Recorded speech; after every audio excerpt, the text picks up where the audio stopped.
og grasya. Kaya kaluwas ang grasya man. Apan ang grasya mga igsunan, ato mabasa sa Ephesians chapter 1, verse 3, up to 10. Mabasa nato din eh. Magpasalamat kita sa atong amahan, sa atong Ginoong Kristo, nga nagpanalangin ka sa tanang espirituhanong gasa. Tanang espirituhanong gasa. Isulti mo katapat. Tanang espirituhanong gasa. Tanan. Firmado ni Jesus Nick. Tanan. Diya sa langit. Diya sa atong pag-iusa kang Hesus Kristo. Sa wala pa buhagang kalibutan, gipili na kita sa Dios diya kang Hesus Kristo aron mahimo kitang balaan o walay sala sa iyang atubangan tungod sa iyang gugma. Verse 5. Daanang kitagda sa Dios nga himuong kitang iyang mga anak, pinaagi kang Hesus Kristo, mao kini ang iyang kagustuhan. Dahil ko nato ang Dios tungod sa iyang mahimayawong grasya, sa iyang gasa, nga gihatag nato pinaagi sa iyang hinigugmang anak. Kaya gilukat kita pinaagi sa dugo ni Kristo sa ato panapasaylo nato mga sala. Amen. Isunod kasi mga tapat, gilukat na tadong, gilukat na tabrad, gilukat na sister.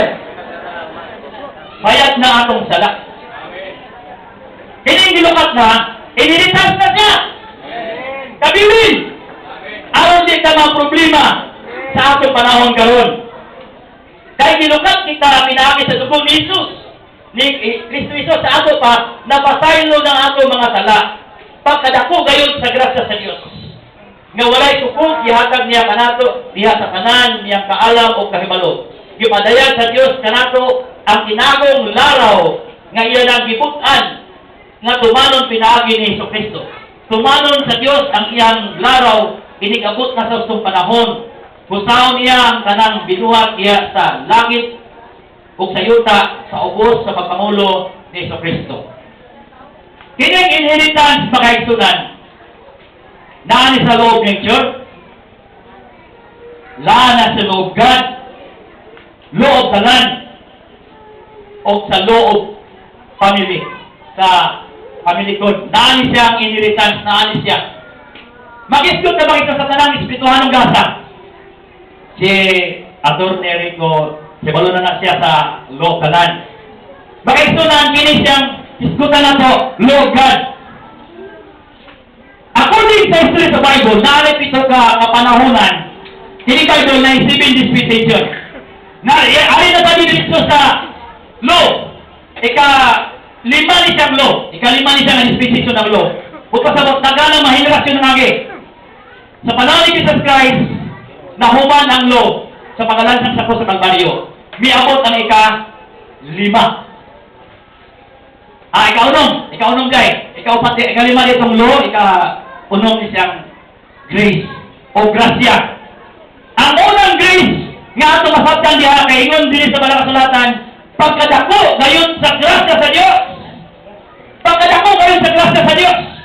But pasabot kining grasya makikita ni United Favor, kung dili dako di sa grasya. Sa akong pag-research pakisununa, magipakita sa kinuli ang common grace. Ang common grace, ang adlaw para sa dako o sa pobre. Ang ulan para sa mahirap at mayaman. Para sa dautan. Para sa mga maayong tao o mga balaang tao o sa dili maayong tao. Common grace. Ang tanan ng pagkaon para sa tanan. Why pinili? But that a common grace. Ikaduhang grace, pakaitunan ang itawag nga efficacious grace. Special grace para kanimo. Nga moabot ang pagkadungog nimo sa kaluwasan o kadunggan nimo karon. Di na ka magmahay sa pagkaon sa duha ka buklitsos, makaigsunan, kulit makadungog ka pa.